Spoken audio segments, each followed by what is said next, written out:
교수님, 네. 제가 질문 하나 드려도 될까요? 네, 심하세요. 겁먹지 마세요. 아, 겁먹어요. 스티브 잡스하고 빌 게이츠하고 스티븐 스필버그. 스티븐 스필버그? 스티븐 스필버그. 네. 헷갈리게 하지 마세요. 네. 이 세 사람의 공통점이 뭔지 아세요? 일단 유명하고 유명하죠. 돈 많고 그렇죠. 아주 창의적인 거. 창의적인 거. 네. 바로 그거 말씀드리고 싶어서 이 사람들만큼 크리에이티브한 인물들도 없을 텐데 창의적인 생각하면 또 빼놓을 수 없는 분이 한 분 계셔서 소개를 해드릴까 합니다. 시간, 공간, 생각, 미래를 변화시켜서 아이디어를 발상하시는 감성 컨설팅 더감의 오상진 대표를 소개하겠습니다. 큰 박수로 맞아주시죠. 휴리스틱은 왜 생겨나는 걸까요? 바로 여러분들의 경험에 의해서 생겨나는 겁니다. 여러분들의 패턴적 사고에 외부의 자극들을 집어넣어줘야 된다는 겁니다. Changing place, changing time, changing thought, changing future.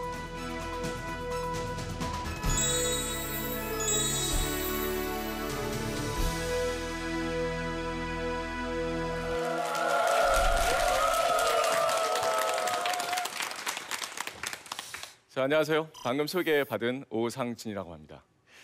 제 이름이 좀 유명하죠? 네. 오상진 하면 누가 생각나십니까? 많은 분들이 그렇게 얘기를 하십니다. 오늘 오상진 아나운서가 강의를 나오는 줄을 알고 계시던 분들에게 죄송한 마음이 들고요. 얼굴은 절대 비교하지 마십시오. 오상진 아나운서가 훨씬 좋습니다. 단 목소리는 괜찮다는 얘기를 많이 듣습니다. 어떠신가요? 네, 좋아요. 감사합니다. 오늘 강의를 시작하도록 하겠습니다. 오늘의 강연은 주제는 세상을 바꾸는 힘, 아웃 오브 박스입니다. 혹시 아웃 오브 박스라는 단어의 의미에 대해서 알고 계신가요? 생소하실 텐데요. 네. 단어의 의미는 창의적인, 독창적인이라는 뜻을 가지고 있습니다. 고유명사로 쓰이고 있죠. 최근에 박근혜 대통령께서 이 단어를 굉장히 많이 사용을 하고 계세요. 여러분 아시겠지만 창조 경제를 활성화시키기 위해서 아웃 오브 박스를 해야 한다는 말씀들을 전국을 다니면서 하고 계시는데 대통령 덕분에 재채기 홍보가 많이 되고 있습니다. 늘 감사하는 마음을 갖고 있습니다. 자, 오늘 강연을 시작을 하도록 하겠습니다. 시작하기 전에 여러분들께 간단한 질문 하나 드려보겠습니다. 혹시 의자 다리가 몇 개라고 생각하십니까? 4개요. 4개. 또 다른 생각을 가지고 계신 분은 없으신가요? 네.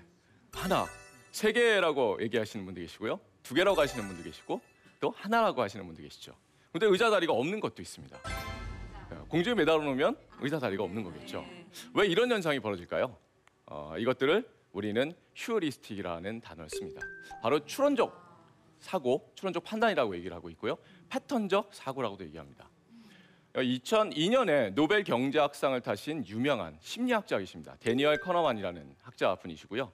이분이 자신의 책에 생각에 관한 생각이라는 책에서 이런 말씀을 하셨습니다. 인간은 바라보는 것을 과대하게 좀 과장하는 경향이 있다. 그러다 보니까 결론을 빨리 내려고 하고요. 어려운 질문을 받으셨을 때 그거를 자기 방식대로 쉽게 해석을 하려는 경향들이 있다고 합니다. 그래서 이런 빠른 추론적 사고들보다는 느린 이성적 사고가 창의적인 아이디어를 만들어내는데 훨씬 더 도움이 된다는 얘기를 하십니다. 자, 그러면 휴리스틱은 왜 생겨나는 걸까요? 바로 여러분들의 경험에 의해서 생겨나는 겁니다. 우리가 의자의 다리가 4개라고 생각하시는 거는 늘상 4개의 의자를 봐왔기 때문에 그렇습니다. 그래서 다리가 하나도 없는 의자에 대해서는 먼저 생각이 들지 않는다는 거죠. 그러면 이 휴리스틱이 나쁜 걸까요? 그렇지 않다라는 거죠. 이유는 여러분들의 사고의 효율을 굉장히 빠르게 좋게 해준다는 겁니다. 근데 문제가 하나 있습니다. 여러분들이 사고를 하고 인식하는 것들이 항상 어떻습니까? 정확하기만 하나요? 아니요. 늘 부정확하다는 겁니다. 그래서 여러분들 앞에 보시는 것처럼 고정관념이 생기시고 사고의 한계를 만들어내고요. 여러분들에게 편향들을 만들어내는 게 바로 이 휴리스틱이라는 겁니다. 자, 그림 하나 보시겠습니다. 재밌는 그림이에요. 이 곤충이 있는데 이 곤충의 이름은 쐐기벌레라는 곤충입니다. 굉장히 독특한 습성을 가지고 있어요. 수백 마리가 하나의 대열을 이뤄서 움직이는 버릇을 가지고 있습니다. 앞에 있는 곤충이 하얀색 실을 내뿜으면 뒤에 있는 곤충이 그 실을 따라서 어떻게 하죠? 계속 이동을 합니다. 자, 그래서 하나의 패턴들이 생기게 되죠. 파브르가 가장 좋아했던 곤충이기도 합니다. 그래서 이 파브르라는 곤충학자가 이 곤충들을 원형으로 만들면 어떻게 될까라고 재미있는 생각을 하게 됐죠. 이 원형으로 만들어 놓고 나서 어떤 일이 벌어졌을까요? 대참사가 벌어졌습니다. 6일 동안 먹지도 않고 자지도 않고 마시지도 않고 계속 제자리를 뱅뱅 돈났던 거죠. 3분의 2가 죽어나갔습니다. 너무나 불쌍해서 한 마리를 밖으로 빼냈더니 그제서야 곤충들이 먹이를 찾으러 간다는 거죠. 자, 보시면 인간의 사고도 이러한 패턴에 의해서 이루어져 있습니다.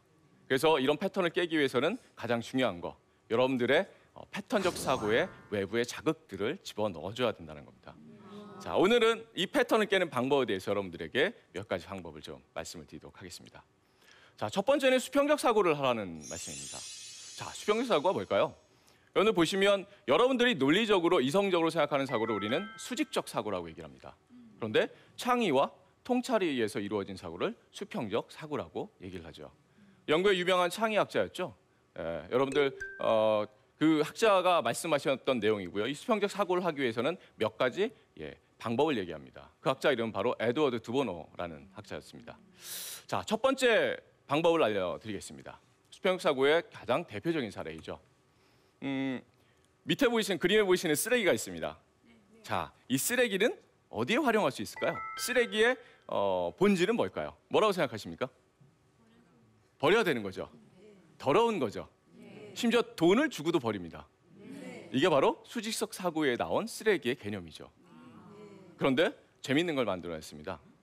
자, 뉴욕 맨하튼의 미술학도였던 저스틴 기니악이라는 친구가 쓰레기 기념품을 만들었습니다. 자, 가비즈 오브 뉴욕시티라는 단어가 쓰여 있죠. 아래를 보시면 100% 핸드 픽스드라는 단어가 써 있습니다. 내가 실제 가서 100% 다 주워서 담은 거야. 그래서 이쁜 포장을 해서 하나에 $50에 팔았습니다. 어땠을까요? 없어서 못 팔 정도로 불티나게 팔렸다는 겁니다. 재미있는 건 리미티드 에디션을 만들었어요. 자, 오바마 대통령이 뉴욕 맨하튼에 와서 연설할 때 떨어졌던 쓰레기 담아서 팔았습니다.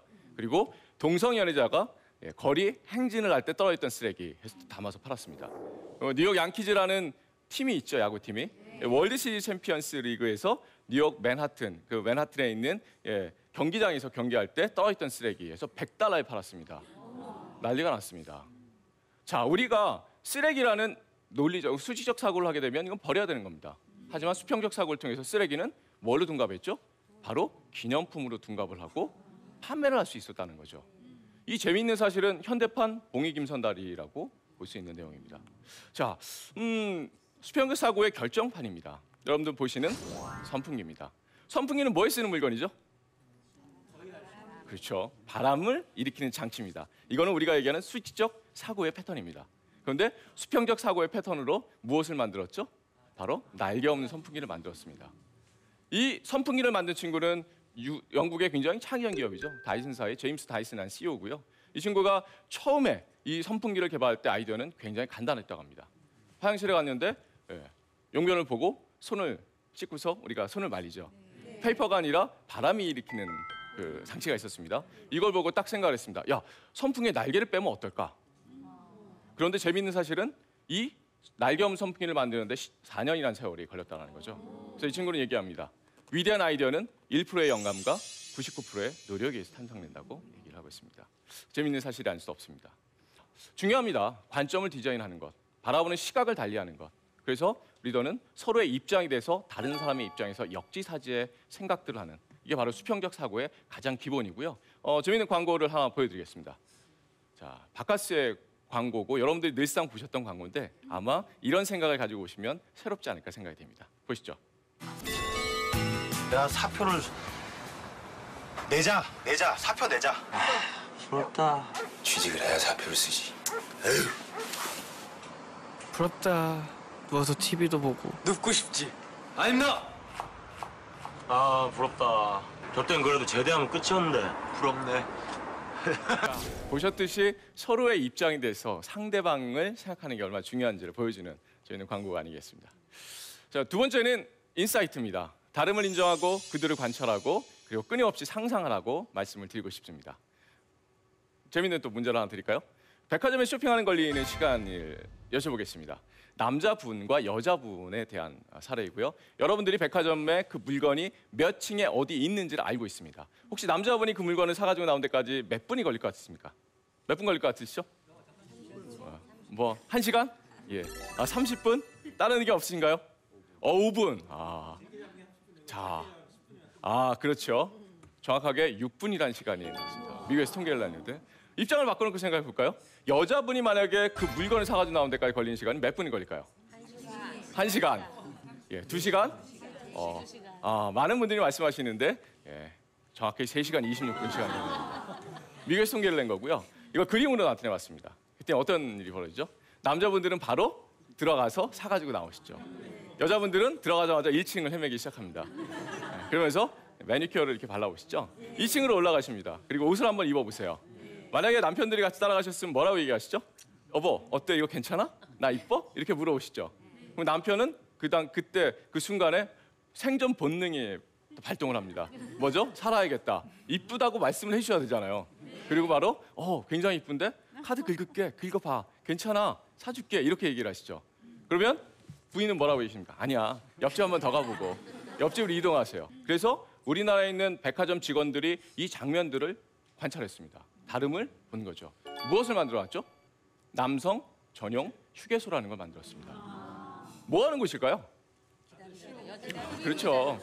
남편 보관소입니다. 남성 주차장이라고도 얘기하죠. 재미있는 건 30, 40대 여성들의 서베이를 했더니 가장 좋아하는 게 남편과 백화점 가는 거였습니다. 그래서 백화점에 들리면 바로 어떻게 하죠? 남성 휴게소에 남편을 보관을 시킵니다. 3시간 26분 동안 쇼핑을 하시고 어떻게 하죠? 남편을 찾아가는 시스템입니다. 바로 다름을 이용한 재미있는 사례가 아닐 수 없습니다. 자, 세 번째 말씀드릴 부분은 도발입니다. 여러분들 전문가의 말도 끊임없이 의심하시기 바랍니다. 그리고 끊임없이 질문을 만들어서 질문하시고요. 문제의 본질을 명확하게 파악하는 게 굉장히 중요하다는 말씀입니다. 사례 한번 들어볼까요? 호주 멜버른에 가면 굉장히 재미있는 가게가 있습니다. 샌드위치 가게고요. 이 가게는 매장에 의자가 없습니다. 간판도 없고요. 주문받는 사람도 없습니다. 심지어 매장이 7층에 올라가 있습니다. 어느 누가 샌드위치 하나를 먹기 위해서 7층까지 올라갈까요? 자, 재미있는 사례죠. 이 가게가 대박이랍니다. 오죽하면 호주 멜버른에 있는 그 본점이 뉴욕 맨하튼에 본점을 냈습니다. 이 가게의 비밀을 한번 파헤쳐 볼까요? 재미있는 건 이 가게 이름은 제플 슈츠입니다. 제플은 호주의 슬랭어로 샌드위치를 의미하고요. 슈츠는 낙하산을 의미합니다. 말 그대로 낙하산 샌드위치죠. 주문하는 방식 굉장히 간단합니다. 여러분들 스마트폰을 가지고 다니시다가 앱에서 결제를 하십니다. 메뉴를 선택하시고 그다음에 내가 몇 월, 며칠, 몇 시에 거기 가서 샌드위치를 받겠다라고 등록을 해주시면 거기에 장소에 가시면 X자 표시가 되어 있습니다. 그 X자 표시 안에 그 시간에 딱 서 계십니다. 그리고 여러분들 하실 일은 하늘을 쳐다보시는 겁니다. 자, 그러면 낙하산에서 샌드위치가 떨어지기 시작해요. 자기 이름이 써 있죠. 받아가지고 드시면 됩니다.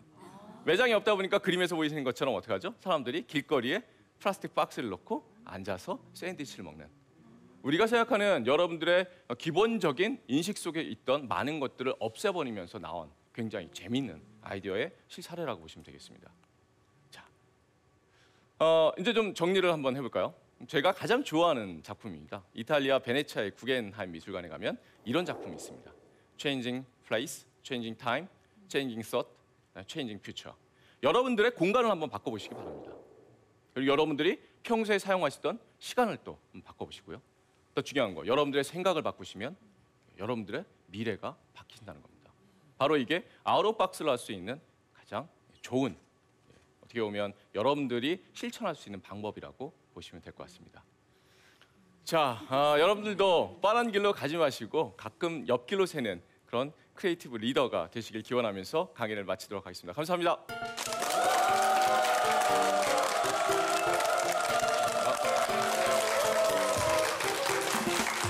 와, 강의가 꽤 재밌네요. 감사합니다. 네. 강력한 라이벌이 생기네.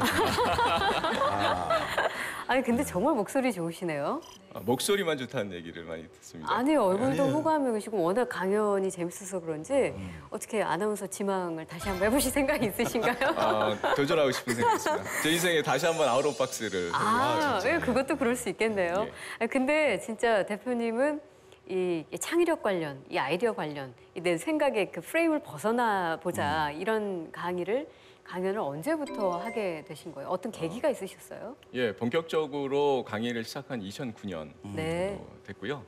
제가 이제 삼성이라는 곳에 입사를 해서 인력개발원이라는 곳에서 근무를 하게 됐습니다. 네. 거기서 직접 한 일들은 주로 이제 주요 간부들과 임원들에 대한 리더십 교육들을 많이 시켰고요. 네. 2007년에 넘었어요. 예, 2007년에 삼성이 창조경제, 그러니까 창조경영이라는 화두를 던지면서 갑자기 저보고 제일계획을 가라고 말씀을 하시더라고요. 네. 예. 그럼 광고회사 하면 가장 창의적인 인재들이 모여 있는 걸로 알고 있습니다. 네. 그래서 저는 궁금했습니다. 과연 이 사람들은 어떻게 아이디어를 만들어낼까? 그 프로세스가 궁금해서 인터뷰를 굉장히 많이 다녔고요. 네. 그 사람들하고 얘기도 많이 하고 술도 마시고 같이 일을 직접 해보기도 하고 네. 예, 참여하니까 내린 결론이 참 참담했습니다. 그래요? 10인 10색이었습니다. 무슨 얘기냐면 자기만의 아이디어를 만들어내는 방식이 다 달라요? 있을 뿐이었다는 예. 거죠. 그래서 제가 사실 걱정을 했던 건 그러다가 그분이 이직을 하시면 네. 그 노하우가 고스란히 없어지는 계기가 되는 그렇죠. 거죠. 네. 그러면 이걸 가르칠 수 없을까 고민을 하다가 프로세스를 만들고 아이디어는 개인의 어떤 능력보다 역량보다는 많은 사람들의 전문 영역에 콜라보레이션이 돼야 된다.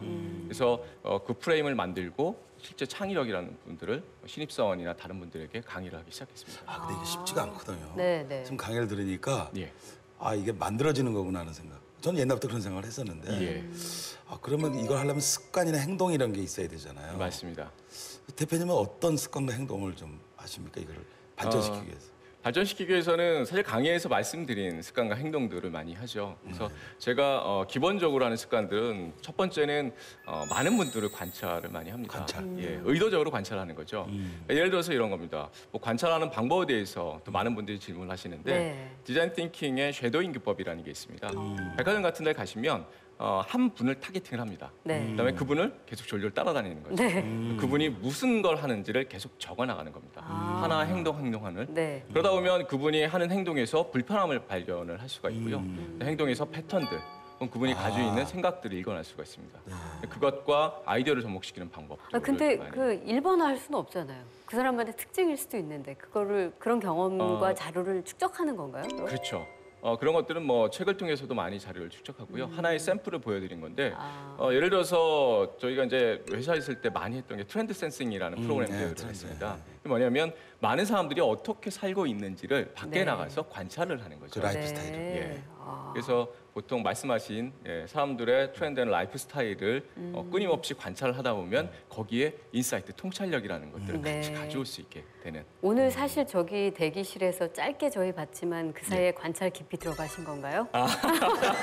저희 관찰하신 건가요 지금? 가끔 이런 질문 던지니까 미치겠어요. 왜요? 굉장히 강한 질문인데요.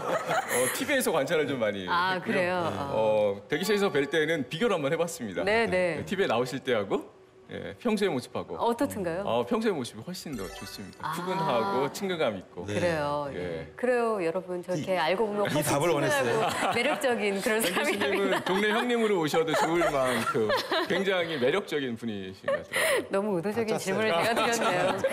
그런데 강연 중에 그런 말이 인상적이었어요. 보통 콩 심은 데 콩 난다 그러는데 네. 콩 심은 데 팥 난다. 예. 그랬어요.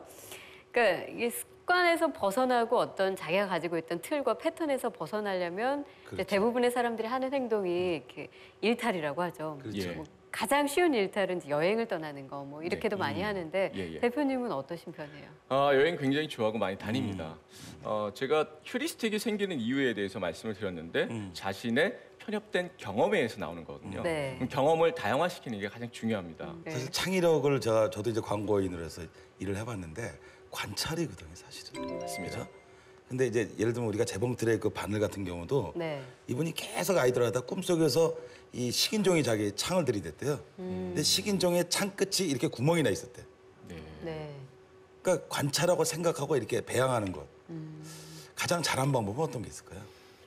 말씀드린 대로 관찰을 가장 잘하는 방법은 처음에는 관찰하는 기법들을 좀 활용을 하시는 겁니다.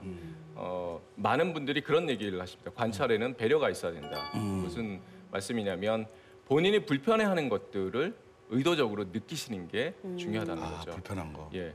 그래서 또 많이 쓰는 기법 중에 하나가 디자인 띵킹의 그 커스터머 저니 맵이라는 게 있습니다. 소비자가 들어왔을 때 들어와서 그 행동들을 맞추고 나가는 자체를 전체적으로 관찰하는 거죠. 대표적인 사례로 옥스사라는 이 주방용 기구를 만드는 회사가 있는데요. 네. 그 회사에서 뭘 만들었냐면 비커, 물을 따르는 비커를 관찰하기 시작했습니다. 많은 비커들은 그 컵의 표면에 눈금 게이지가 그렇죠. 있죠. 네. 물을 따르고 허리를 숙여서 게이지를 보게 돼 있습니다. 네. 근데 이 사람들이 그걸 보고 야 얼마나 이게 허리가 아플까 그 불편함들을 보고 무슨 생각을 했냐면 컵 안에다가 게이지를 만든 겁니다. 네. 물을 따르면 컵이 물이 올라오면서 게이지에 눈금들이 보일 수 있도록 네, 이런 아이디어 하나 자체가 관찰을 통해서 나오는 그런 방법이라고 보시면 될 것 같아요. 그러니까 사실 어떤 창의적인 제품이나 아이디어가 딱 나왔을 때 그냥 일반적인 사람들은 어쩌면 이렇게 신기한 것이 있을까 그렇게 감동을 먼저 한다면 사실 더 깊이 들어가 보면 우리가 이제 쓰면서 어떤 불편함을 느꼈던 것을 개선하는 과정에서 그런 아이디어도 나오는 거고 창의력도 나오는 거고 네. 또 그것을 통해서 이제 그 제품을 이용하는 사람들은 감동까지 받게 되는 거잖아요. 예, 맞습니다. 방금 말씀하신 그 배려가 네, 아주 그 그렇죠. 밑바탕에 깔려 있어야만이 가능하겠네요. 예. 네. 이제 보면은 대표님한테 이제 창의력 이런 게 어떤 건지를 제가 묻고 싶은데요. 아, 예. 그 중에 책 중에 뭐가 나와 있냐면 아이디어와 상상력에 대한 차이를 얘기하시면서 예. 네. 실행력이란 걸 말씀하셨어요. 예, 맞습니다. 네. 사실 그거 구분이 거의 안 되거든요. 그렇죠. 예. 예. 어떻게 확실하게 구분해 줄 수 있는 방법이 있으십니까? 네, 사실 오늘 실행력에 대한 부분들은 강의 내용에서 시간상 좀 뺐고요. 네네네. 이렇게 보시면 될 것 같습니다. 우리가 늘상 얘기하듯이 가장 창의적인 사람이 누구냐? 그러면 많이 예를 드는 게 어린아이라는 얘기를 많이 듣죠. 네. 그다음에 아티스트라는 분들에 대한 얘기를 합니다. 근데 이 두 사람의 공통점이 있습니다. 발사는 굉장히 잘하지만 수령을 하지 못한다는 거죠. 저는 그래서 상상력이라는 그 아이디어와 실행력의 그 명확한 차이는 아이디어는 아이디어로 남게 되면 정말 쓸모없는 게 돼버립니다. 아무리 아이디어가 좋아도 일상생활에 쓸 수 없는 게 돼버리는 거죠. 실행력을 통해서 아이디어를 실행한다는 건 거기에 밸류를 넣는다는 거죠. 기업에서는 그 아이디어를 상품화시켜서 돈을 버는 데 쓰이는 거고요. 뭐 일반적인 사람들은 그 아이디어를 통해서 훨씬 더 생활이 편해진다거나 아니면 더 좋은 세상을 만드는 데 쓸 수 있다는 거. 그래서 아이디어는 아이디어로서 존재하면 가치가 없게 되고요. 실행력을 통해서 꼭 무슨 형태로든 실행이 돼야지만 그 가치를 발휘할 수 있다라고 네. 말씀드릴 수가 그 있습니다. 오랄비의 칫솔 있잖아요. 네네. 그게 굉장히 두꺼이 주먹처럼 만들었어요. 예. 그러면 네. 애들이 자꾸만 칫솔을 놓치는 거예요. 그렇죠. 이거를 이 아이디어맨들이 그걸 보고 그렇게 두껍게 만들었다 그러더라고요. 예, 네. 맞습니다. 그런 경우죠. 예. 네. 아까 진짜 보여주신 사례들 보시면서 아마 오늘 오신 분들도 공감한 그런 예들이 많이 그렇죠. 있었죠. 예, 네, 저의 경우에는 그 낙하산 샌드위치가 굉장히 그건 너무 인상적이었거든요. 정말 상상조차 한 번도 해보지 못한. 예, 그렇습니다. 예, 정말 그 자기가 가지고 있는 사고의 틀을 완전히 깨버린 예. 그런 회사가 예인 미친 것 건지 네. 소비자가 미친 건지 모르겠지만 아니 그렇잖아요. 근데 정말 그런 발상들이 네. 우리 삶을 너무 신선하게 만들어주는 게 아닌가 네. 그런 생각이 들어요. 맞습니다. 네. 자, 오늘 이 창의력을 키워내기 위해서는 어떤 점들이 필요한가 공감을 나눠주신 감성 컨설팅 더 감의 오상진 대표께 큰 박수 부탁드리겠습니다.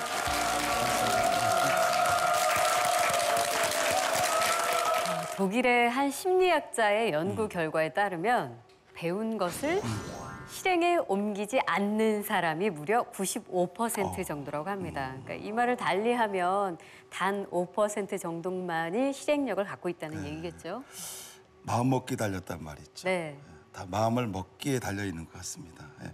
우리가 실패하지만 실패를 두려워하지 않고 또 기회가 있지만 그 어려움을 잘 극복하는 힘 네. 그것이 먼저 중요한 것 같습니다. 그렇죠. 작은 어려움이 있더라도 주저앉지 마시고요. 네. 더 크게, 더 넓게, 더 깊게 보시고 끝까지 이겨나가시기를 응원해드리겠습니다. 저희는 다음 시간에 다시 찾아뵙겠습니다. 고맙습니다. 고맙습니다.